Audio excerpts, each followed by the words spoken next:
जौनपुर में समारोह पूर्वक आयोजित हुआ होली मिलन समारोह। फगुआ गीतों पर जमकर थिरके युवा, उड़ाए गुलाब। होली मिलन आपसी प्रेम और भाईचारे का संदेश देता है, डॉक्टर अमित सिंह। जानकारी के अनुसार रविवार को शाम 6 बजे जौनपुर कस्बा में स्थित गोल्डन मैरिज हॉल में होली मिलन समारोह का आयोजन किया गया। इसमें समाजवादी पार्टी के युवा नेता डॉक्टर अमित सिंह ने गुलाब की पंखुड़ियां उड़ाकर सभी का स्वागत किया, वहीं गले मिलकर होली की बधाई दी। इस दौरान फगुआ गीतों में एक से बढ़कर एक प्रस्तुति ने सभी का मन मोह लिया। वहीं नौजवानों ने जमकर फगुआ गीतों पर झूमे। इस दौरान एक दूसरे के ऊपर गुलाब की पंखुड़ियां उड़ाकर गले मिलकर होली की बधाई दी। समाजवादी पार्टी के युवा नेता डॉक्टर अमित सिंह ने अपने संबोधन में कहा कि होली मिलन आपसी प्रेम व भाईचारा का प्रतीक है, जो एक दूसरे से भाईचारा का संदेश देता है। होली मिलन समारोह में मुख्य रूप से राम आशीष यादव, भुवर यादव, प्रधान ब्रह्मदेव यादव व अरविंद यादव, डॉक्टर प्रमोद विश्वकर्मा, रामदरस मौर्य सहित सैकड़ों की संख्या में लोग मौजूद रहे।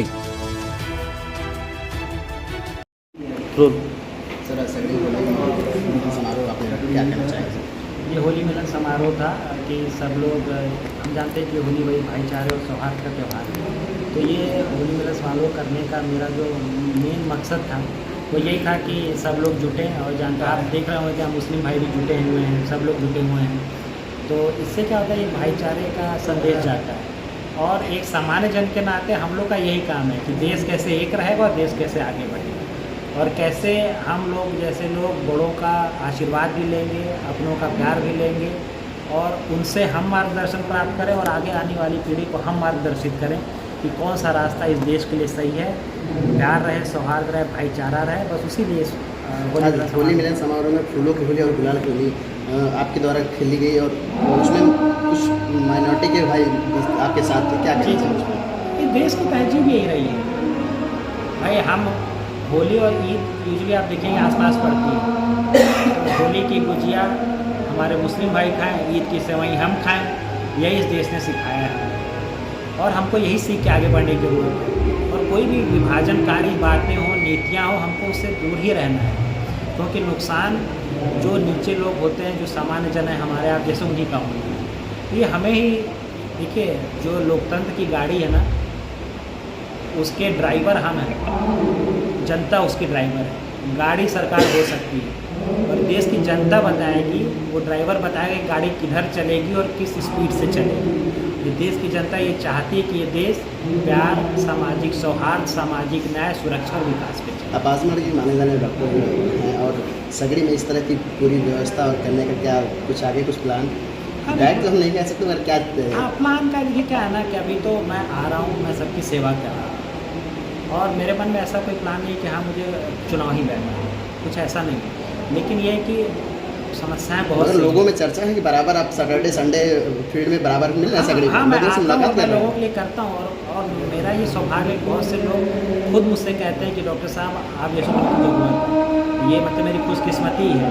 तो अभी तो लंबा समय, अभी आज के इस कार्यक्रम को लेकर के जनता के बीच जो बहुत अच्छा है, जनता के बीच बहुत अच्छा है, जो लोग आए उनके बीच भी बहुत अच्छा है, और मुझे मौका मिला तो हम लोग करेंगे। और मेरा ये भी मानना है कि जो भी पढ़े लिखे लोग हैं उनको राजनीति में आना चाहिए, क्योंकि अगर आप देखें ना, अगर आप विदेशों में देखें, जो देश काफ़ी डेवलप है, आप सिंगापुर देखें, आप चाइना देखें। चाइना में जब माओ जी के बाद डेन जियाओपिंग आए, उन्होंने अपनी जो ऑफिसर्स की टीम बनाई।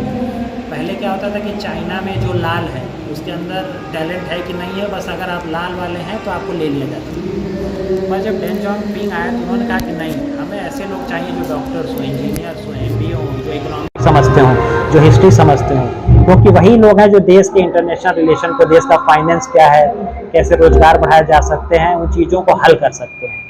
ब्यूरोक्रेसी है, पर ब्यूरोक्रेसी में क्या है कि आप ब्यूरोक्रेसी में एक आदमी हर चीज़ों का एक्सपर्ट नहीं हो सकता है, और देश आगे तभी बढ़ेगा जब एक्सपर्ट किसी भी फील्ड में आएंगे। तो मैं कोशिश भी कर रहा हूँ कि जो मैं दे सकता हूँ समाज को वो दूँ, और मैं जो भी पढ़े लिखा तबका है, जो भी नौजवान युवा है जो देश के लिए कुछ करना चाहता है, मैं उससे भी प्रमोट करता हूँ कि आगे आओ और देश के लिए कुछ करो। मैं हमेशा ये कहता हूँ कि 6 दिन काम का और 1 दिन ग्राम का, इस फंडे पे चलिए आप। 6 दिन कमाइए, पैसा कमाइए। देखिए पैसा बहुत बड़ी जरूरत है, इससे कोई इनकार नहीं कर सकता, लेकिन कम से कम 1 दिन गाँव में जाइए। आप पढ़ा सकते हैं, पढ़ाइए। आप किसी की सेवा कर सकते हैं, सेवा कीजिए। आप किसी से संबंधित कुछ ज्ञान दे सकते हैं, दीजिए। आप एनिमल हस्बेंड्री से संबंधित कुछ ज्ञान दे सकते हैं, दीजिए। आप एक्वा कल्चर से संबंधित कुछ ज्ञान, मतलब जो भी आपके पास ज्ञान है, आइए और गाँव में बांटिए।